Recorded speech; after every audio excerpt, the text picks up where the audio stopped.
Episode pertama dibuka dengan ambulans yang membawa seorang ayah yang sedang dalam kondisi sekarat.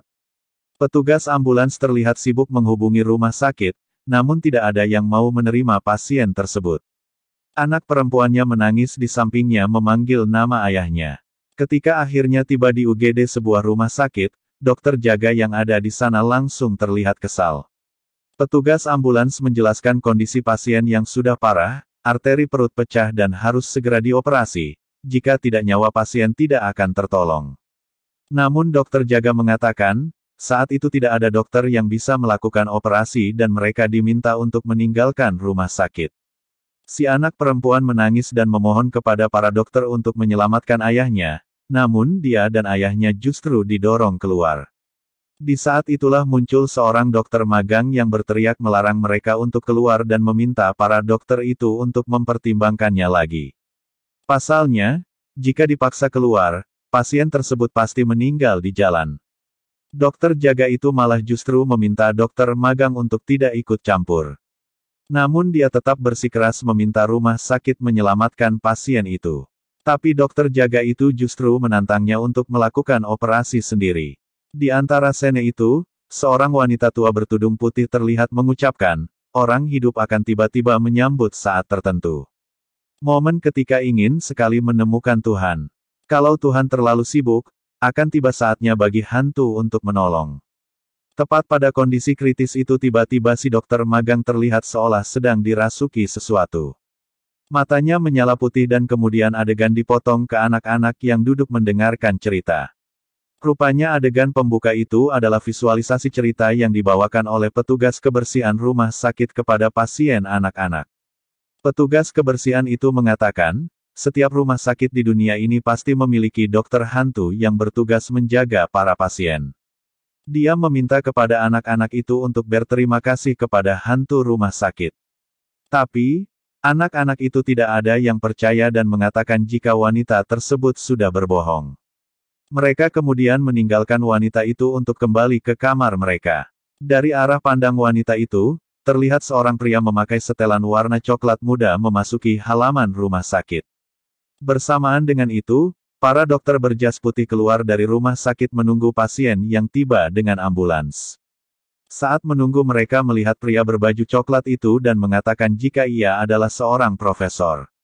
Ketika ambulans tiba, mereka langsung melakukan penanganan terhadap pasien. Tapi kondisi pasien tersebut semakin parah.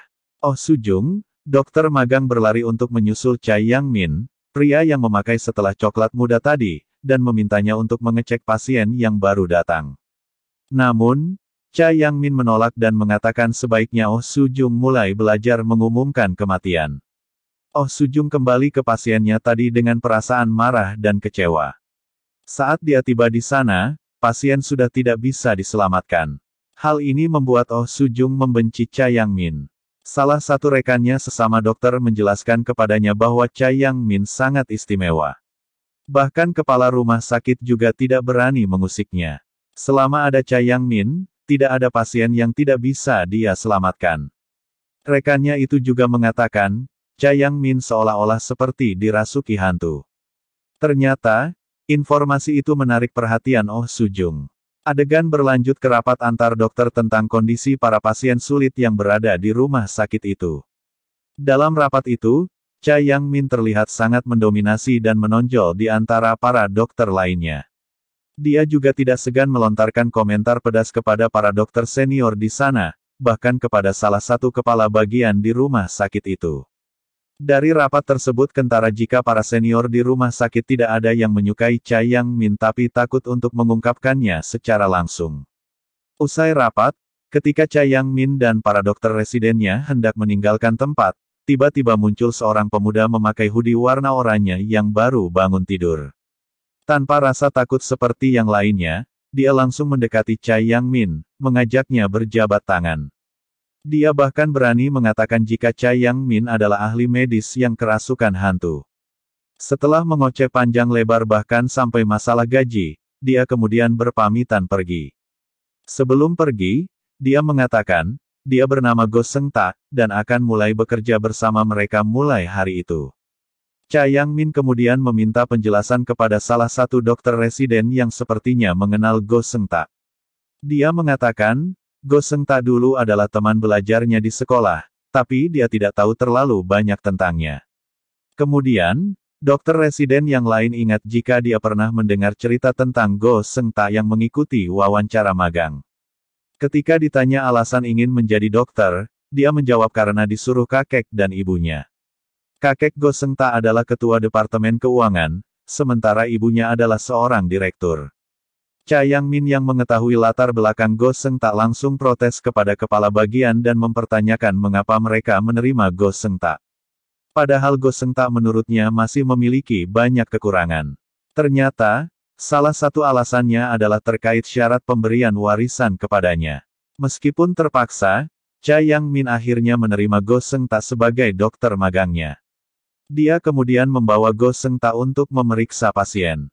Seperti biasa, Cha Yang-min melemparkan pertanyaan random kepada dokter magang untuk mengetes kemampuannya. Rupanya, dia bisa menjawab semua pertanyaan tersebut. Setiap Go Seung-ta bisa menjawab pertanyaan tentang satu pasien, dia akan menyerahkan pasien tersebut pada Go Seung-ta. Makanya, di pasien terakhir mereka, Go Seung-ta berpura-pura tidak bisa menjawab. Ketika akan meninggalkan ruangan, Go Seung-ta menanyakan tentang dua pasien yang tidak diperiksa oleh Cha Yang-min. Mereka adalah pasien lama yang sudah diminta untuk pindah rumah sakit. Cha Yang-min memerintahkan agar mereka segera dipindahkan dalam waktu seminggu. Go Seung-ta yang mendengarnya spontan mengatakan, ternyata menyerah terhadap pasien seperti ini, merupakan sikap bijak seorang dokter. Di hari pertama sudah mendapatkan pelajaran yang sangat bagus. Sangat berarti. Cha Yang-min lalu berjalan mendekati Go Seung-ta dan berkata bahwa di dunia ada dua jenis pasien. Pertama, pasien yang dibawa kepadanya dan bisa selamat. Kedua, pasien yang diterima olehnya tapi tidak bisa berbuat apapun lagi. Dia juga mengatakan, pasien pun juga harus tahu kapan waktunya menyerah. Saat Cha Yang-min sudah berada di ambang pintu, Go Seung-ta kembali bersuara, bahwa para dokter terutama dokter jenius itu sangat sial. Kadang mereka punya sisi gila yang bisa muncul kapan saja. Dia meminta kepada para pasien yang sedang koma itu untuk tidak memasukkan kata-kata Cha Yang-min ke dalam hati. Mendengar hal itu, Cha Yang-min hanya bisa memandangi Go Seung-ta dengan tatapan tajam. Adegan berpindah ke Go Seung-ta yang mendatangi Oh Soo-jung. Mereka berdua ternyata sudah saling mengenal. Mereka berbincang-bincang sesaat ketika tiba-tiba Go Seung-ta diminta untuk mengikuti operasi yang dilakukan oleh Cha Yang-min. Oh Soo-jung yang penasaran ingin melihat operasi Cha Yang-min kemudian juga ikut menyaksikannya. Nama besar Cha Yang-min memang bukan main-main. Operasi yang seharusnya sulit tersebut berjalan dengan lancar. Ketika operasi sudah selesai, semua bertepuk tangan. Cha Yang-min kemudian meminta Go Seung-ta untuk mengikat benang operasi. Tapi rupanya, meskipun Go Seung-ta sangat pintar dalam teori, namun dia punya kelemahan yakni lemah saat praktik. Alhasil, Go Seung-ta tidak berhasil melakukannya dan langsung disuruh minggir oleh Cha Yang-min. Di luar ruang operasi, Cha Yang-min masih membahas terkait kegagalan Go Seung-ta. Dia mengatakan, dokter yang hanya bisa teori tapi tidak bisa praktik berarti telah membuang-buang waktu. Dia juga menyindir, tangan Go Seung-ta adalah tangan, sial, yang tidak akan bisa menolong pasien. Mendapat sindiran tersebut, Go Seung-ta kali ini hanya bisa diam. Di rumah, Cha Yang-min bahagia karena merasa bisa mengalahkan Go Seung-ta. Dia bahkan bernyanyi dengan riang dan berbicara dengan hamster kesayangannya. Dia juga sangat yakin Go Seung-ta tidak akan kembali bekerja di hari selanjutnya. Kenyataannya, keesokan harinya, Go Seung-ta tetap bekerja seperti biasa dan tersenyum seolah tidak terjadi apa-apa. Mau tidak mau Cha Yang-min mengakui jika mental Go Seung-ta sangat kuat. Dengan santai, Go Seung-ta menjawab, jika hal itu adalah sesuatu yang harus dimiliki oleh seorang ahli waris. Mereka kemudian berjalan beriringan masuk rumah sakit dengan diiringi tatapan dari para staf dan pasien. Saat akan naik lewat eskalator, Cha Yang-min mengurungkan niatnya dan berbalik untuk membeli kopi dan dibawa ke tempat rahasianya. Tentu saja Go Seung-ta langsung menyusulnya. Di sisi lain, saat Cha Yang-min tiba di tempatnya biasa minum kopi, ada seorang wanita berambut pendek di sana. Cha Yangmin terlihat terkejut melihat wanita itu. Mereka berdua rupanya saling mengenal. Wanita itu menyapa Cha Yangmin terlebih dahulu tapi dia sama sekali tidak menanggapi. Setelah menerima telepon, Cha Yangmin langsung pergi meninggalkan wanita itu tanpa mengucapkan sepatah kata pun. Dia juga berpapasan dengan Go Seungta, tapi dia hanya melewatinya. Cha Yangmin dipanggil oleh kepala bagian. Dia diminta untuk mengoperasi ketua grup Tianming Zhang Guangde, pasien yang diam-diam dioperasi di RS Universitas Ensang semalam. Kali ini anak laki-lakinya yang datang untuk menemuinya dan meminta kepada Cha Yangmin untuk mengoperasinya. Cha Yangmin mengatakan, operasi tersebut sulit untuk dilakukan. Kalaupun berhasil, maka akan kambuh lagi dalam 3 bulan. Selesai rapat singkat tersebut, Cha Yangmin kembali menemui dokter bawahannya. Dia kemudian memerintahkan Go Seungta untuk mulai semuanya dari dasar, yakni unit gawat darurat. Go Seungta pun melakukannya tanpa banyak membantah. Dia langsung bekerja di bawah arahan Oh Sujung dan menimbulkan banyak kekacauan di UGD. Adegan kembali berpindah ke Cha Yangmin yang menemui ketua grup Tianming Zhang Guangde untuk mengecek kondisinya. Di sana, dia kembali bertemu dengan wanita berambut pendek yang diketahui bernama Yang Sejin. Wanita itu adalah putri bungsu dari ketua grup Tianming.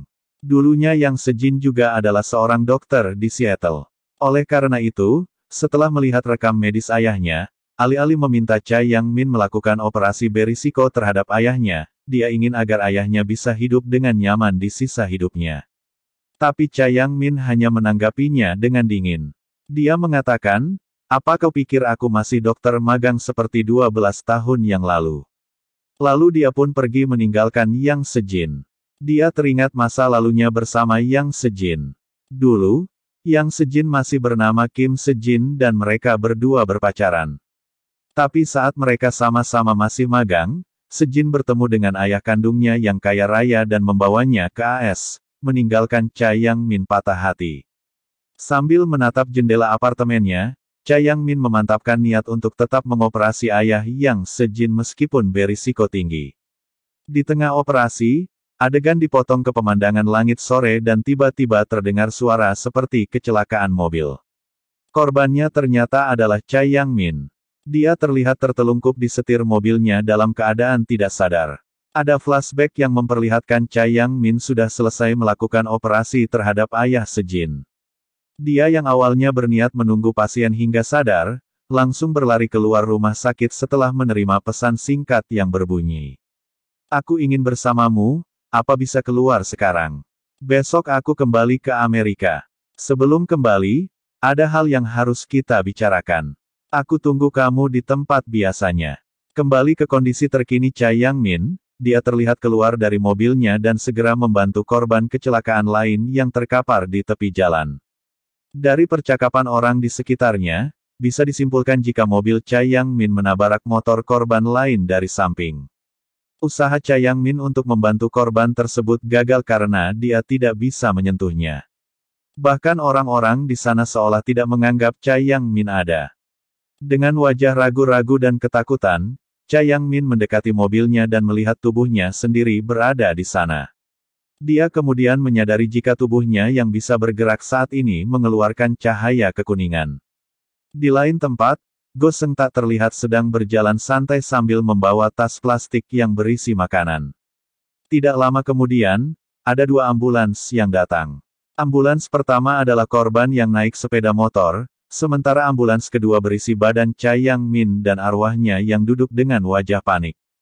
Oh Sujung yang seketika mengenali Cha Yangmin langsung meminta perawatan darurat untuknya. Cha Yangmin yang sangat panik berteriak-teriak kepada para dokter di sana untuk memberikan pertolongan. Kebetulan yang harusnya bertugas malam itu adalah Go Seungta.